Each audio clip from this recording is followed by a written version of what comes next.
So welcome everyone. This is day 2 of the Monetize the Mic virtual conference, session 1 today, strategies for building your online community with podcast guesting. I am excited to be joined by the incredible Ana Raynes. She is the CEO of Simplified Impact. They are a digital marketing agency that simplifies the process of building marketing plans that have a genuine impact on your target audience. And let me tell you, if you have seen any of our ads, they are behind them. They are absolutely incredible. I want Ana for you to share a little bit, because you have a long history of digital advertising, marketing, working for agencies, obviously having your own business. So say hello, welcome Ana, and just share a little bit of background so everyone can kind of get where all of this expertise comes from. Yeah. Hi. Thank you. Thank you so much for having me. So I have been in this industry, honestly, I would say for like 20 years, but probably, legit 15 years. So going back to my degree and my career started in the fashion world. And from there, I had friends at HBO. I grew up near New York City, so I worked there for a long time, that were like, blogging on Blogger and things like that. And I was like, what is that? So then I got into fashion marketing, and like from there into agencies. So I worked at agencies in Boston and New York with clients such as Foot Locker, HSN, Aer Lingus, Coach, David's Bridal, if anyone remembers them, Sky Mall. Huge clients. It was amazing. We did wonderful work, lots of social, lots of ads, creating campaigns. I worked with one of the oldest companies, oldest agencies still around, founded even before Google. So I just really learned a lot having that experience. But my heart always went back to the small businesses and being able to serve and see some businesses grow. So I started my own business about 4 years ago. And yeah, it's been amazing. I work with a lot of coaches and experts. It's mostly, my business really focuses on B2B and service-based businesses. So and I love it. I just love what I do. Yeah. And you also are a client of Interview Connections. Yes. So talk about, just before we kind of dive into your expertise around digital advertising and marketing and building your online community, just share what has been the biggest impact and benefit of podcast guesting for you as an agency owner. Okay. So honestly, a couple things. Like I said, my career started about 20 years ago when I was in the fashion industry. I had founded a fashion company, which did really well. It was in over 300 boutiques. We were in Glamour magazine. We used to be part of this Fox morning show all the time. Like, we did so much, but everything was under my name, Ana Raynes, which was my maiden name. So all of my accolades, everything, being on ABC, NBC, Fox, Glamour, all of that, just kind of disappeared when I got married. To me, podcasting has done that, has elevated again and created, brand behind my name and become Googleable and send links back to. So to me, that was really important. And I knew that I needed a big boost. And honestly, when we did PR, so when I had the fashion company, we were spending upwards of and this was, I have to tell you, they were not good PR people. I hope they're not watching. They're okay.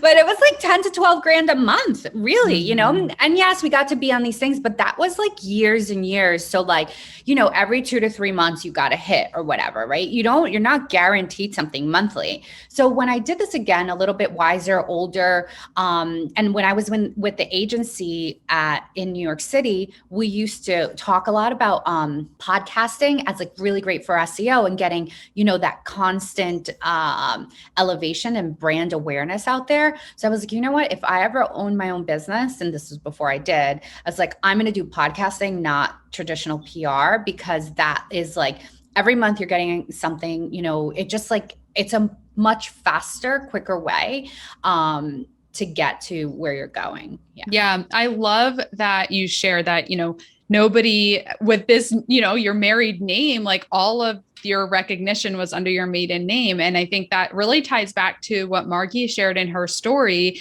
slightly different, but do people know who you are? When people Google your name, can they find out what you do and what your business is and what your expertise is? And if you aren't out there as a podcast guest, if you're not out there building your brand and getting interviewed, people will Google you and nothing will come up. People, results will come up that have nothing to do with you.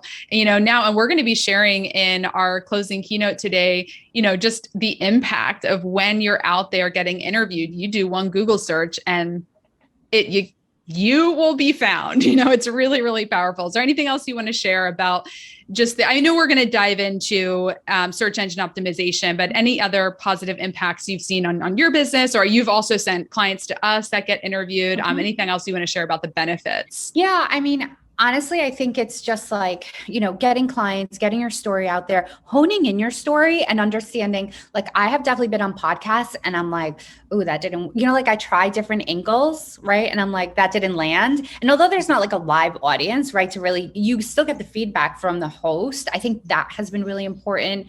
The other thing is, as an agency owner, so I do a lot of podcasts with people industry. I have to tell you, there's a lot of times that I go on, I'm like, oh, I didn't even know that. I'm like writing things down. I'm like, this is amazing.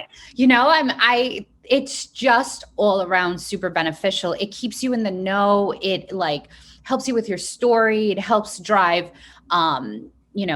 leads to your site. There's multiple benefits. Yeah, absolutely. You learn a lot, right? That's like the benefit. We talk so much about like monetizing and getting leads and doing joint ventures, but you also just learn a lot from the host, because these hosts are experts. If they started their own show, they have their own business, they are influencers, they are experts, and you actually can learn a lot from them. I remember we had a client that was like, I met my business coach doing interviews. Like she was interviewed on someone's show, that host was a business coach. And she's like, I joined her program, so that host, monetized her podcast by getting a client. And she's like, I found somebody that's going to help me grow my business. So you can really get access and find a lot of amazing resources by doing podcast guesting. Yeah, I think showing up to that pre-talk, like that pre-conversation before the record button, is really important. I have, created really good relationships with people post. And actually when the record button goes off, it's like, we have to connect. Like we need to be friends. Like, there's this human connection, and there's just so many smart people. Honestly, it's like going to a conference on steroids, because you're like all the time meeting new people, right? You're like, oh, wow, you know so much and you know so much. And I took this from you. Like, I love it. I think it's amazing. Awesome. All right, cool. Let's dive into some tactical tips. So first we want to talk about authority building, right? When you're building, like the whole topic of this session is strategies for building your online community. And what I mean by that is your email list, your Facebook group, like where is your ecosystem? Where online are you capturing leads and getting people into a community that you own, right? So the first thing is people want to join a community owned by an authority figure, right? If you want to have a community where people want to come join you and learn from you, you have to establish yourself as an authority. So, Anna, can you talk about like, what does it mean to be an authority in your industry, and how do you build your authority? Again, I think it goes back to that elevation and having, being able to speak at different places, right? So let's say I'm looking to solve a problem, and my search starts in Google. If I find your name in 5 different podcasts or 5 different places that you're solving that issue, there's so much trust built around that, right? Because I'm like, oh, wow, that really helped me. Oh, I learned those tips. And I think with podcasts, especially, like you could listen to it, right? So you're not like, you go, oh, I'll save this. Or I'll add this to, my playlist or whatever. So that is really building authority, is being able to solve someone's problems in multiple areas, right? Locations, in multiple websites, podcasts, etc. Right? Because they may or may not land on your site. There's so many, but if you start to answer the same questions, and the thing is that a lot of people don't understand, especially the YouTube and Google algorithm, which are one and the same. When you start to answer questions in different places about the same exact thing with similar answers, Google actually establishes you as an authority. It's so crazy. I was, oh my gosh, we talk about this all the time. So most people don't even know this. Google knows your voice, like the tone of your voice, so much so that they're starting to give you like you can be deemed whatever if they think that somebody else wrote something for you, because they want you to be super authoritative. Like they know, oh, this is how you usually speak. These are the words you usually say, right? So that's all being tracked, right? Everything, all of it is being tracked. So having that authority, like they're watching, they're like, oh, okay, so Jessica was here and there, and she's talking about podcast guesting. So that starts to elevate. And then, you start to show up in YouTube and you start to show up in different places. And then that takes, front stage in the Google search. So I think if we talk about it from an SEO perspective, it's like being in multiple places. And I think if we talk about it from a business to business place, it's the same thing. It's like, are you connecting emotionally with your audience because you have your expertise in different areas where they've looked in one article and the second and the third, and there you are, you're like, okay, this person must know what they're talking about, right? So that's really important. Yeah. So building your authority is about being out there, sharing valuable content, and being put on platforms as an expert. And so when you are interviewed every single month, 4 times a month on podcasts as an expert, Google sees that, right? Because we're going to get into next backlinks and SEO every single month. If you are on a podcast, Google is taking note that, oh, somebody just featured him or her on this podcast. Oh, again. Okay. So if someone's searching for what you do, now you're going to start to come up more because the internet is talking about you a lot more. So let's talk about backlinks and SEO and how podcast guesting helps with this. So first, let's define it for anyone that does not know much about search engine optimization. What is search engine optimization? Otherwise known, I'll refer to it as SEO. What is SEO and what are backlinks? What is that? What does that term mean? Yeah. So search engine optimization is literally what it sounds like. It's optimizing, it used to be your website, but it really is your brand so that you can be found. Basically, that's like the simplistic way of putting it. And then how do you do that? So the Google algorithm has moved into many different directions with all thousands of little things, like instances that happen on the internet that fire it. But the thing that has always been since the start of time until today that gives you the most authority is called a backlink. And what is a backlink? It's literally if you're on a podcast and they're like, hey, check out Jessica Rhodes, and they link her name to interviewconnections.com, that link is a backlink. Really easy, plain and simple. But that link is saying this site is in relation with this other site. So they share authority, right? So if you have a link from, let's say, New York Times, your authority goes up. You have a link from multiple podcasts about the same topic, your authority goes up. So that's what it is. It's just it's kind of like, one website saying to another website, like, hey, yeah, like we're buddies. Like I represent here. So yeah. So kind of picturing it, like if your website is right here, and just picture, this would be a great, visual, like you've just got strings, right? Connecting you to all these other websites. It shows that you're powerful and you're influential, that so many people are talking about you and linking to you. And Google's like the god of the internet, right? Google's like, oh, there's a lot of connections to that website. So if someone's searching for what they do, we're going to make sure that comes up because we want to make people's lives easier by giving them what they're searching for, right? Yep. Okay. So are natural backlinks different from just regular backlinks? Talk about that. So, there are different backlinks. Most should be natural. And a natural backlink really is, when someone is giving you a saying. So there used to be paid backlinks, but that was like gray hat SEO when someone would pay someone and be like, hey, I'll give you some money and just like link to my site. That doesn't get in a lot of trouble for that. So, but most of your podcast backlinks are going to be natural. Okay, awesome. So what are some, you've kind of listed out in some trainings you've done, ways to get natural backlinks, obviously podcast guesting being the first one. Can you talk about some of the other strategies for getting backlinks? Yeah, I mean, guest posts, right? LinkedIn post is actually a really good one that most people don't even think about. So posting on LinkedIn and, maybe transcribing some of your podcasts and then linking back, make sure you change it a little bit because then it's duplicate content. But things like that, really. And I'm going to just jump in there to kind of magnify that point that you made, because that's a really great tip. Take your podcast interviews, transcribe them, change them a little bit so it's not just like a word for word, but use that as an article. Use that as a LinkedIn post, right? Repurposing these interviews is a huge benefit that we're going to talk more about in our closing keynote at 2 Eastern. But yeah, repurposing content and then using that, and that can add to your SEO. Yeah. So there's like rev.com, which you can pay, and it's actually super inexpensive. And there's like the AI version. I always use that. It's like, I don't know, the other version's like, I don't know how much, but way more. And it's, like $20 or something to have it.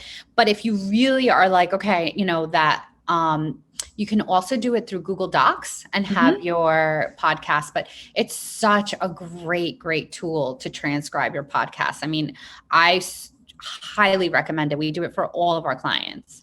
Yeah. And so when you're a guest on a podcast, you're going to get the your backlink on their website, and then you're suggesting that you get your podcast guest appearances transcribed, put them, kind of edit them into an article, and then put them on your site as a blog post. You can put them on your site. So what I would do is I would disperse it and use it. So, right, because you want those backlinks in.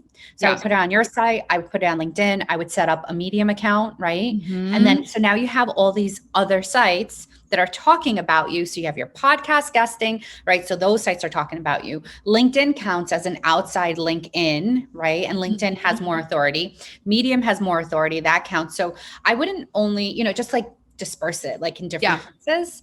If you're really just starting out and you don't have those backlinks, if you have more authority, then yes, you want to put it on your site because you want to drive everyone straight to your site and have them convert there. So it depends. Are you a new business that needs that authority? You don't really show up very well on Google yet, disperse it. Are you a site that does show up very well on Google? Put it on your site and just get all of that traffic to your site. That's such a good tip. Okay. So can you talk a little bit more about Medium and the strategy of having an account and posting articles on Medium? Yeah. So Medium is really great because just like LinkedIn, it has its own built-in authority. A lot of there was a trend a couple of years ago where a lot of companies were putting their blogs on Medium. The only thing I don't always say this, but I repeat this, other people have said it. Don't build on rented land. That's not yours. So just like what's happening with Facebook, if you build your whole business there and all of a sudden they change or they go out of business, they close down, there goes like all your authority.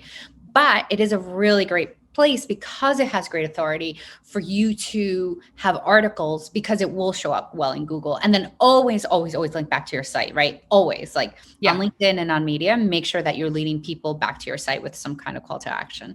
Yeah. So again, just to kind of recap, we are talking about building your authority. If you want to build your online community, get people onto your email list, into your Facebook group, into your ecosystem, you need to be an authority figure. If you are not an authority figure, nobody wants to follow you. They're going to be like, well, who is this person?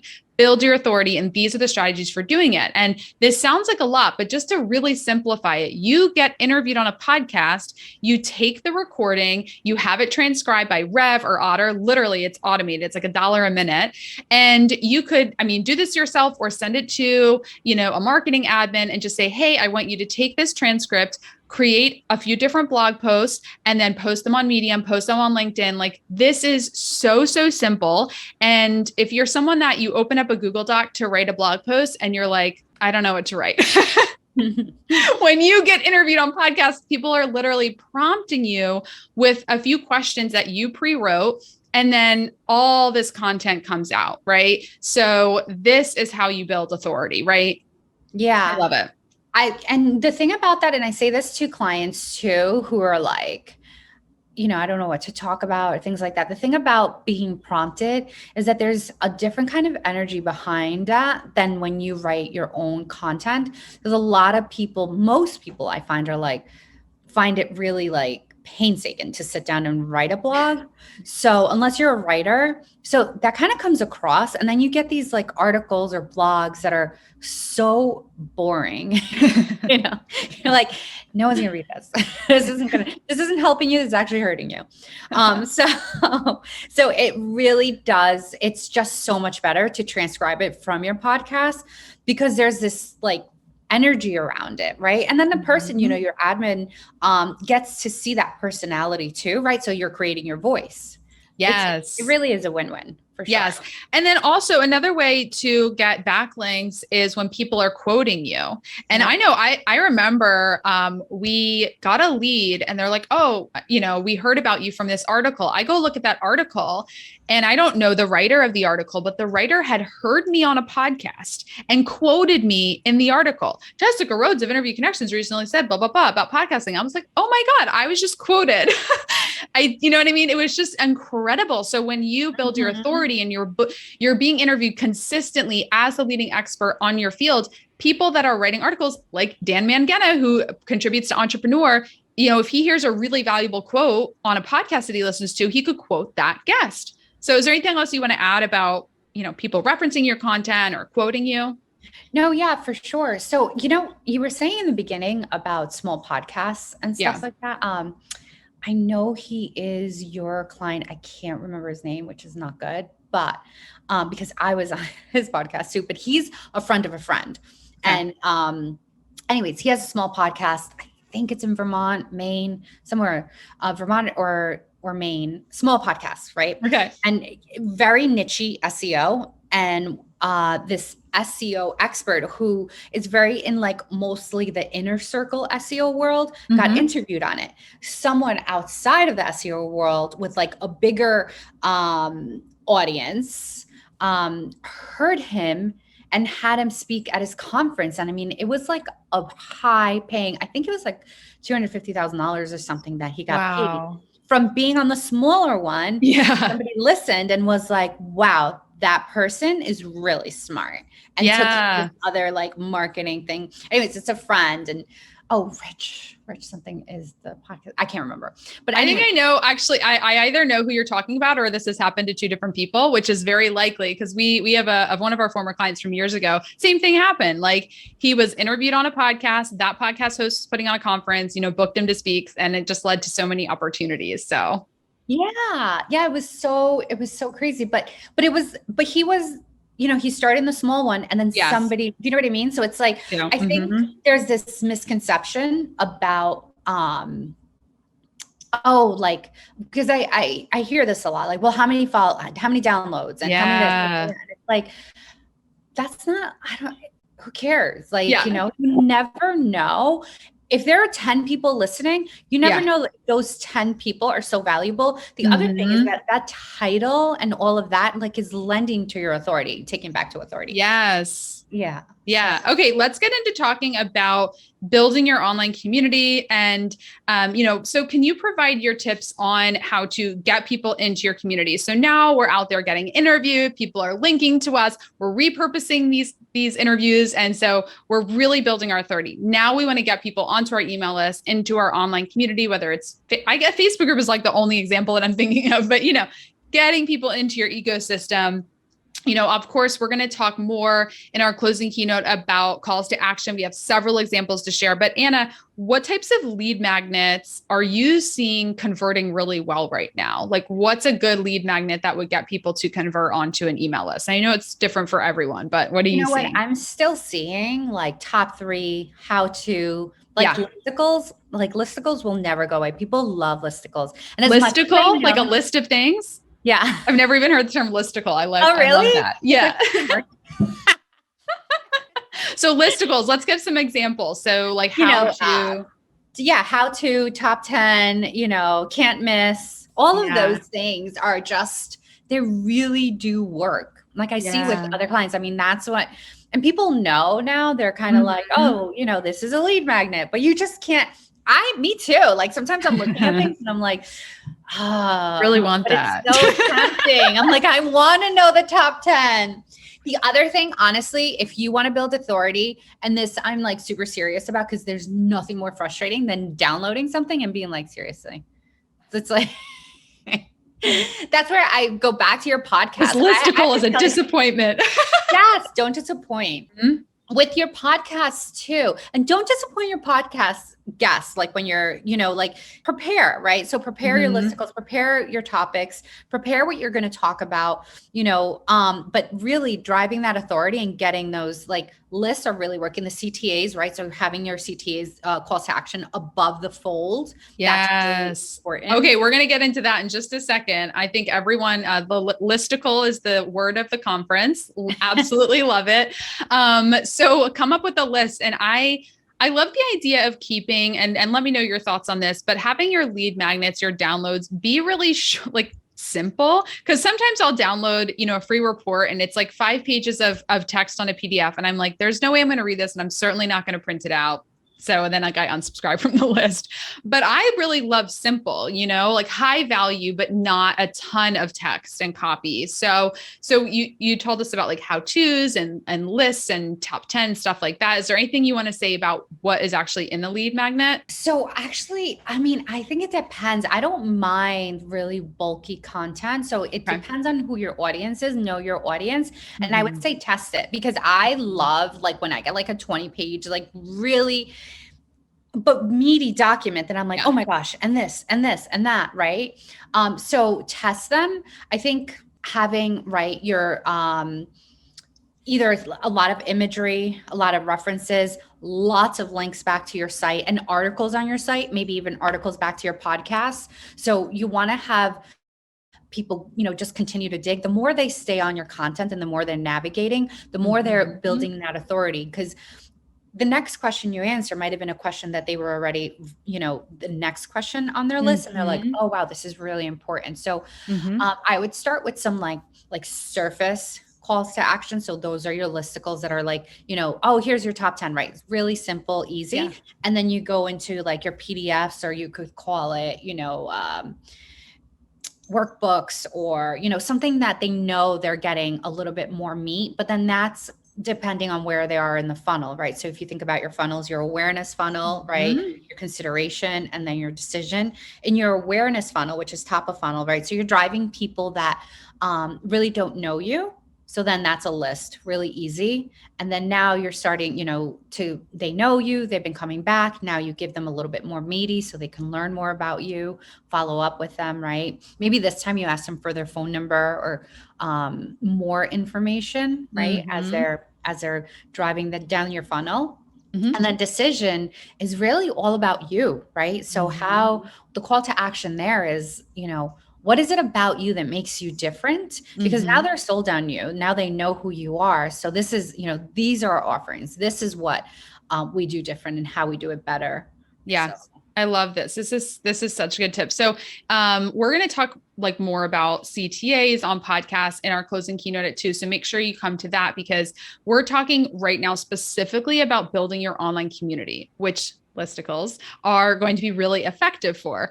If you're a guest on a podcast and your goal is to get like high-end consulting clients and you're not looking for a huge list, that's when we may advise you to call people to, apply for a consultation call. So I just want to draw that distinction, because we're not saying, oh, everyone needs to have a listicle now. So I just wanted to make that distinction. So everyone's like, wait a second, what do I need to do here? So yes, building your email list. You want to have that lead magnet that is high value, that people like just have to have, right?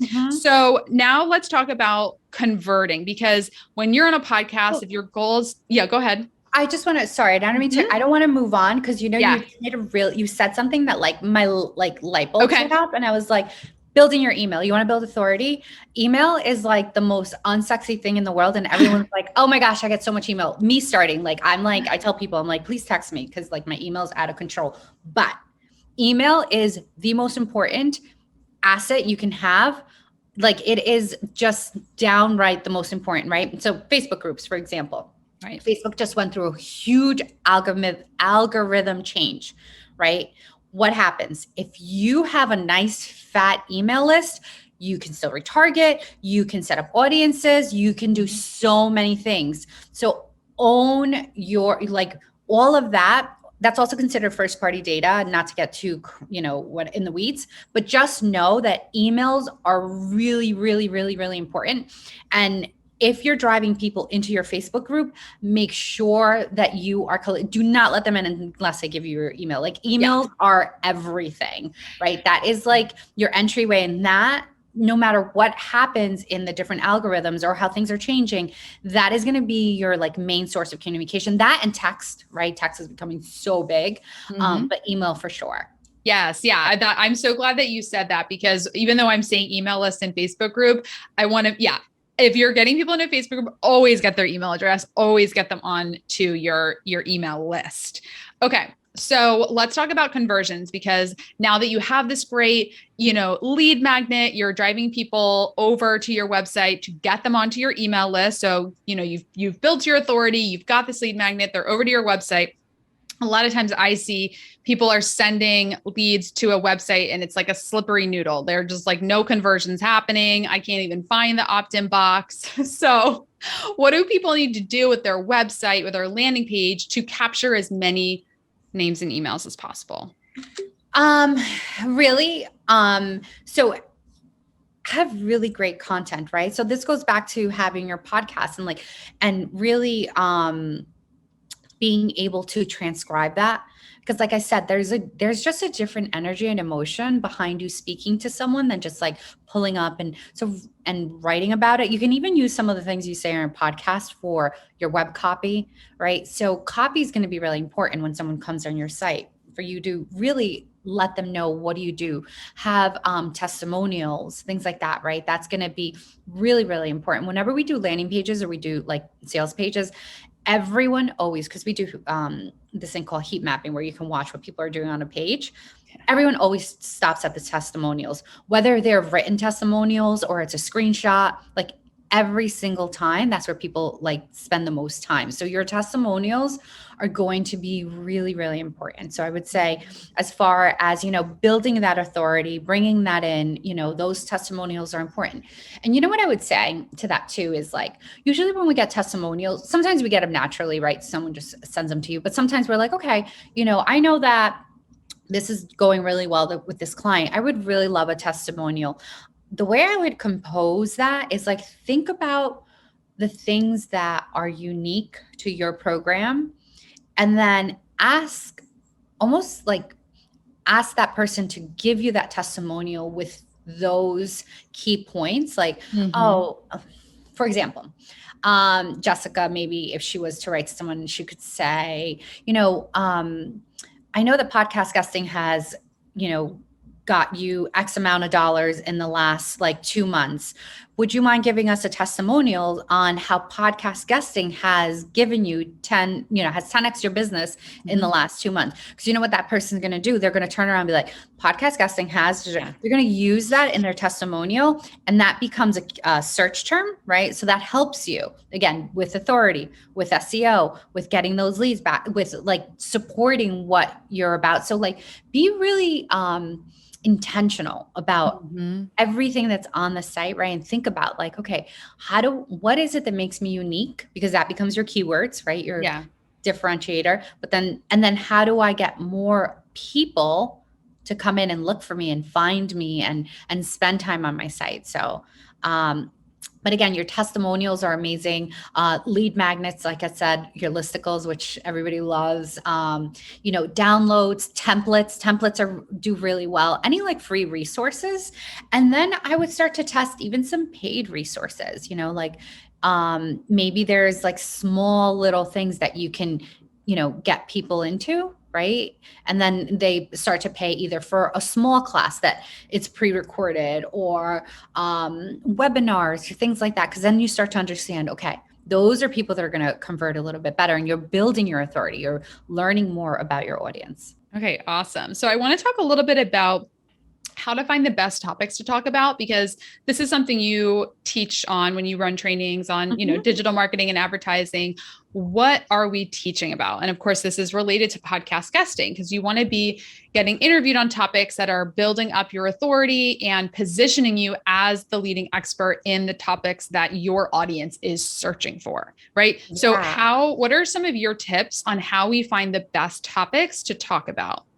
Yeah. Okay. So I'm going to share my screen real quick. Okay. And this is so let's say I'm a high ticket sales coach, right? And I was like, okay, I want to learn topics. This is the easiest way. This is called the knowledge graph right here. People also ask. The knowledge graph is a collection. This is Google telling you the top searches. This is what, out of all the people searching everything about high ticket sales, these are the top searches.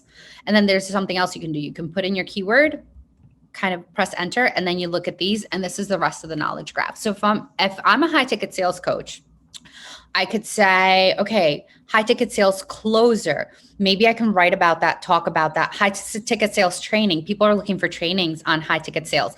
Again, this is the keyword volume, but I don't think everybody gets this. I think I have a tool. And I just want to point out, Dan Locke comes up. We booked him on podcasts. He was a client of ours. So getting interviewed definitely helped. Yeah. Yeah. That's amazing. That's amazing. Yeah. And this is all part of, what's called the knowledge graph. Yep. So always the easiest way, right? As an agency, we have tons of tools that we use and different advanced methods. But if you're starting out and you just want something really fast and you're like, okay, how do I find keywords? And then if you look, how do I find keywords? You are going to find, you're going to lose your head. You're gonna be like, oh my gosh, this is so confusing. And so you're just going to walk away. And is the knowledge graph a plugin or something, or does everyone see that? Everyone sees it. Okay. The only reason I know that that's the official name, okay. If you're not this land. Yeah. So but no, everybody sees it. It's just people. Okay. So, and then, and then this one too, related searches. Mm-hmm. Well, this is how you find your keywords. And then this is the top searches out of all the bazillions of people searching things inside of Google. Mm-hmm. And then that these are your topipics, and that's how you start, right? Love it. Things that are similar. It's such an easy hack. Mm-hmm. That most people, they'll be like, oh, go to, what's that called? Ask the Republic. And there's a lot of softwares. And I'm like, Anna, just give us the simplest ones, right? And that's literally, you don't even have to get a software. You just Google. We all know how to Google. And you look for, because the softwares are meant for advanced, right? So they're very complex, and then you're just going to be lost in the sauce. Yeah. Awesome. That's such a great tip. So real quick, the transcription services are Rev and Otter are the two tips we have for transcribing. I saw that question in the chat. Okay. So paid traffic. Now we have entrepreneurs here in the conference that are high 6, 7, or even 8 figures. And a lot of times they're like, okay, I want to start running ads to really increase the acceleration of my business. And I know I always say you need to be guesting on podcasts too.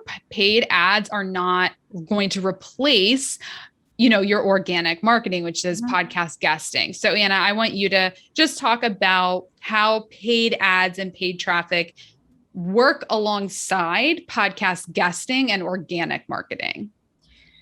Yeah. So I think what a lot of people don't understand, even with the Facebook algorithm, your organic presence actually helps to influence how much you're paying per that lead, right? So if you have high search, low bounce rate is how much time people spend on your site before they leave. That all is picked up by the algorithms, right? So if you're going to invest in paid ads, you have to have a sound site so that your cost per lead is less. So it's really important that, you have your authority, you've built it, right? So people also don't know, there's an authority number that every site gets. Yeah. Again, that's a little bit more complex, but all sites have an authority number. And that number is determined by how many links go to your site, right? So the more podcast guesting links that go to your site, the bigger your authority number is. And then, once you're doing paid ads, then the less you can be paying for CPL. I mean, there's this is very simplistic, right? So anyone advanced will be like, oh, there's more to that. Yes, I know.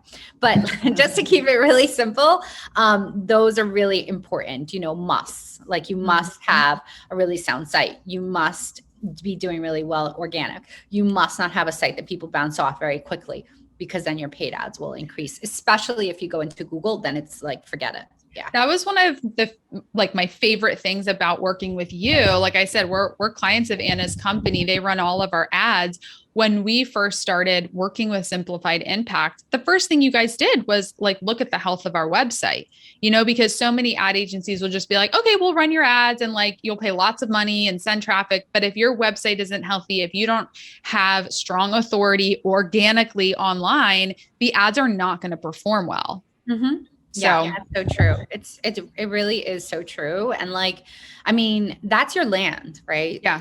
That's all you, you own all of that. So it's really important, right? Mm-hmm. And if you're going to get into paid ads, test different things, right? I know everybody has done Facebook, but we're seeing TikTok perform, and, don't poo-poo TikTok right away. So you don't have to dance. Okay. Yes, you don't you want to. Dance. You don't have to dance. I love it. Any other tips you want to share? I feel like that's a good place to wrap up. We talked about how to build authority, the importance of it, listicles, getting people into your funnel, and then really focusing on your authority and your organic marketing. That's going to really set you up for success. I mean, we didn't start running paid ads till after we hit 7 figures. And I really think that because we focus so much on podcast guesting and organic marketing, that gives Anna and her team so much to work with, when they're running paid traffic to our site, because there is so much authority for us already online. Well, even because you have such great authority, here's something that we noticed right away working with you. So we started to really optimize your YouTube channel, right? Mm-hmm. And when we did that, your podcast, let me see if it's still, because the algorithms are always changing, but I might be able to pull it up. Google right away was able to. Oh, and then I'll just say really quickly, a lot of podcast hosts, you'll see it in the search results, will put their interviews on YouTube. So you're also getting, that's YouTube what I was going to show you. Yeah, there we are. YouTube right away is the first result, right? Podcast guesting that's what people are leaning towards. Mm-hmm. And that's going to start coming up more. Videos is everything. I don't know if everybody knows, but Instagram announced that they're moving to a video first algorithm, which means your videos are always going to perform over your images. TikTok, obviously, Instagram is owned by Facebook, so same thing. YouTube has had a tremendous growth. So you're going to see your search results, like when you're searching something in Google, you're going to see video first. And that was one of the things that, because Interview Connections had such a sound site, all we had to do was some slight optimization in YouTube, and right away their videos, you can see them in search, right? I didn't even look anything. I didn't look up Jessica. I didn't look up Margie. I didn't look up it was podcast guesting, and they're right there with their videos. So amazing. So important to be able to, transcribe and be able to use that content. Another thing too, that I haven't done, but I was thinking of doing, whenever I do podcasts, because most lately when I get booked with Jessica, lately everyone's telling me, be camera ready. And then, so I've gotten used to that, being camera ready. So I was like, what I'm going to start doing is putting a camera behind my computer, and then just recording myself. And now I have YouTube, hello, now I have video. I just did an interview, and then you can cut it up. So we have a team that can do it, but, and you can use it in so many different ways, but you already took the time to get really pretty, or not, whatever, camera ready, whatever that means. But you already took the time, you're already putting so much passion, you're speaking to someone, right? So which makes it more natural, which is if you've ever been interviewed live, there's always someone you're looking at, right? Such a good tip. I love that. And that's why they always have, if you've ever been interviewed on camera, they always have someone for you to look at and talk to, because Otherwise you look crazy. You're like, oh, you know, that's such a good tip. So you just get a little phone tripod, put it up behind your webcam, and then you can get these little clips. So I love that tip. What a fantastic idea. So really, guys, this whole training on building your online community, building your authority, podcast guesting is at the centerpiece because it makes it so easy. You don't have to sit in front of a Google Doc and come up with a million different blog post ideas. In any given interview you do, there's probably 10 different articles that can be written based off of everything that you talk about in that interview. So the key here, the overall lesson is get interviewed on podcasts consistently, and your authority will go through the roof in no time. So Ana, where can everyone connect with you and find you online? Yeah, I mean, Simplify and Impact is like the best place. We have everyone there, our team, or, you know, on Instagram at Ana Raynes. Simplified Impact. I mean, we have so many big things coming, and with different, you know, programs coming out and whatever, but yeah. Amazing. Yes. Ana's incredible. We love working with her. She's an absolute, as you can see, she's like a mad scientist with all things digital marketing. So incredible. Well, Ana, thank you so much. Thank you everyone for watching.